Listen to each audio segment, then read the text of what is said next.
The most important question I got was, what is your legacy? Not a material legacy, but if life stops now, how do you want to be remembered? What is your frequency legacy?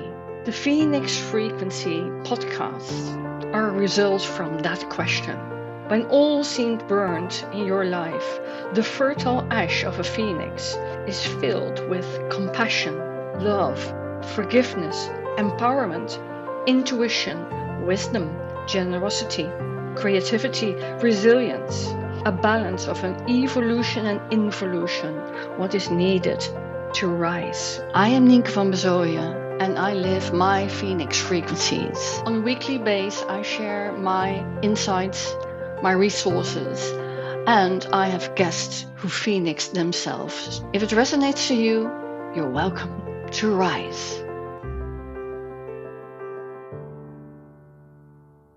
Some years ago, I worked with Dennis Campbell, an American man living in the UK, and he wrote his book, Show Me You Care.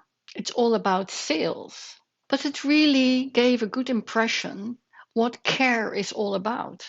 So if you just tune into care, probably overcare shows up for you, because signals of overcare can be worry, anxiety, and guilt, unrealistic expectations, emotional attachment, mental preoccupations, perfectionism, impatience, projecting the worst, just the phrase of, I can't submit until it's perfect, or it never works out this way. Somebody has to do it, and I have the right to worry. Maybe you can have other examples. What might seem you really care in a topic or subject or project or whatever you are doing is actually overcare. For Dennis' case, it was if a salesperson tries to push something onto the customer, they never feel cared for. If a salesperson is thinking with the client, the customer, it has a total different effect and most highly more sales as a result. So how does that work with true care? Well, the difference with overcare is that true care gives energy. It motivates and inspires, and it conveys respect and support. It adds a renewing energy and allows us to be resilient under pressure. So if you're facing overcare, so someone overcares about you, it decreases self-esteem and you get wobbly. What other people will think about you, will do with you. This whole principle of othering I spoke about in another podcast. So putting the responsibility outside of yourself, how you feel. But how would your life look like if you could let go these symptoms of overcare?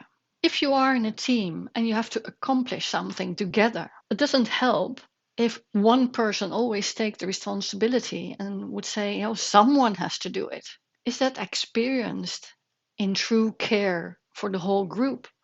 Or is it an easy way out of taking responsibility? When I was revisiting my personal website, my nienkvanbezooijen.com website, I found out I couldn't update the website. And actually, there was nothing I could do about the old website because I never gave it attention. I didn't care for that website. And by the way, it was developed 7 years ago, so what's still accurate about it?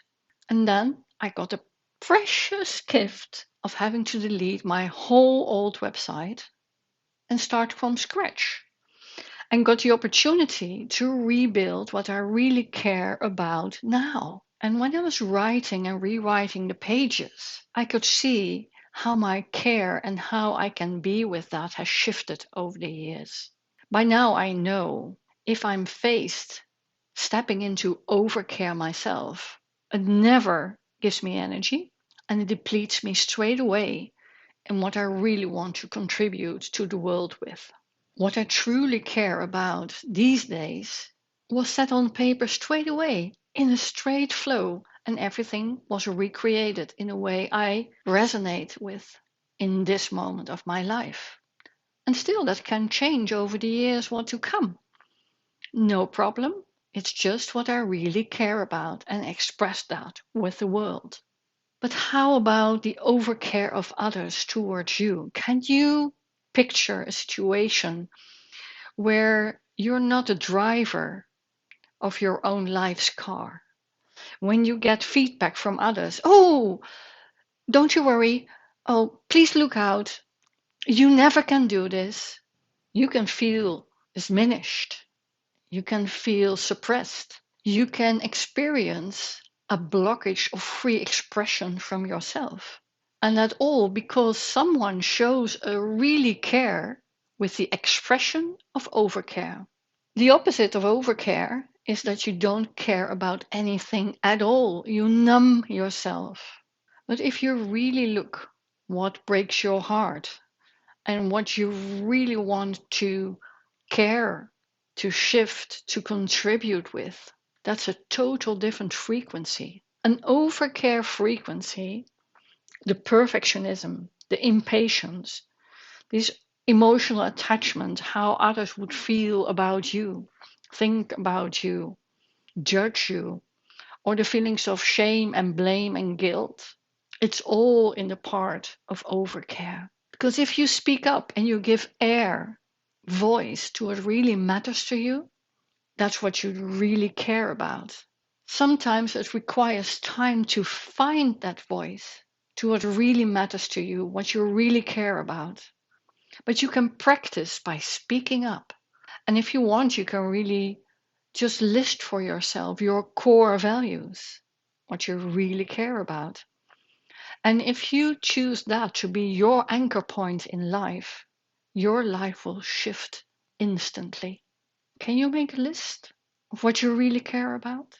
I am sure you can. And like Dennis said, show me you care could be apart from sales, also in your daily life, in your relationship, in your teamwork, a showing of true care rather than overcare. Just see for yourself how that will shift your life. And I can say for sure it shifted mine. First expression, a new website. And is it perfect? No. Is it static? No. Is it who I am and what I care about? Yes. And that's what I can call a phoenix frequency out of my overcare past.